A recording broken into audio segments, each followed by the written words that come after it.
This is Jamal. Jamal is a boy who lives in a poor neighborhood. He has a friend named Kevin, who lives in a wealthy neighborhood.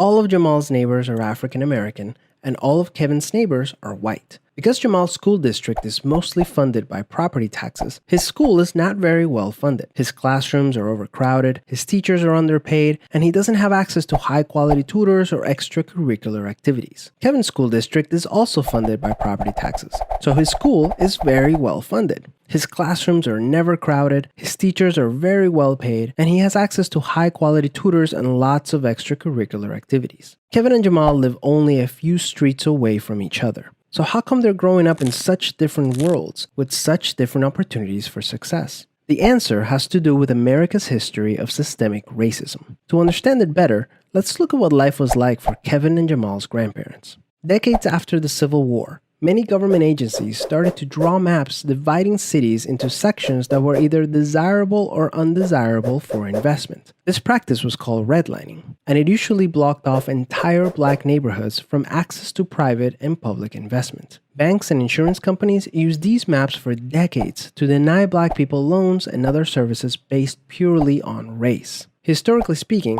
owning a home and getting a college education is the easiest way for an American family to build wealth. But when Jamal's grandparents wanted to buy a house, the banks refused because they lived in a neighborhood that was redlined. So Jamal's grandparents were not able to buy a home, and because colleges could prevent them from attending through legal segregation, their options for higher education were really scarce. Kevin's grandparents, on the other hand, got a low-interest loan to buy their first house and got accepted into a handful of top universities, which traditionally only accepted white students. This opened up a wealth of opportunities that they were able to pass on to their kids and grandkids.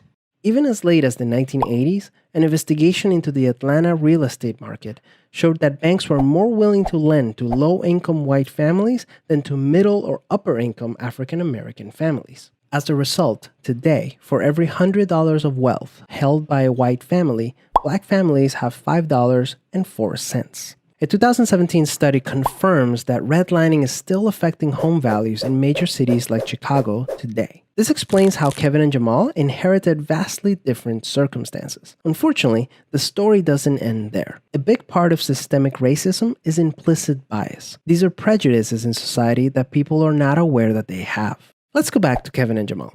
Against all odds, Jamal manages to be the only student from his high school to get accepted into a great university, the same one that Kevin and his high school friends are attending. But after Kevin and Jamal both graduate, Jamal notices that his resume isn't drawing as much interest as Kevin's, even though they graduated from the same program with the exact same GPA. Unfortunately for Jamal, studies show that resumes with white-sounding names get twice as many callbacks as identical resumes with black-sounding names. Implicit bias is one of the reasons why the black unemployment rate is twice the rate of white unemployment, even among college graduates today. You can see evidence of systemic racism in every area of life. The disparities in family wealth, incarceration rates, political representation, and education are all examples of systemic racism. Unfortunately, the biggest challenge with systemic racism is that there's no single person or entity responsible for it, which makes it very hard to solve.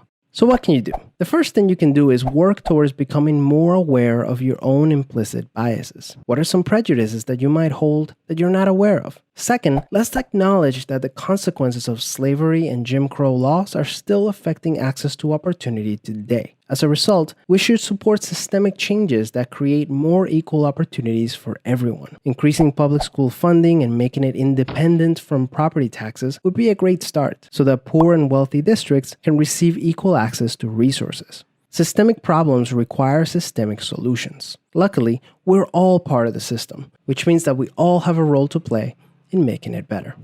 Peace.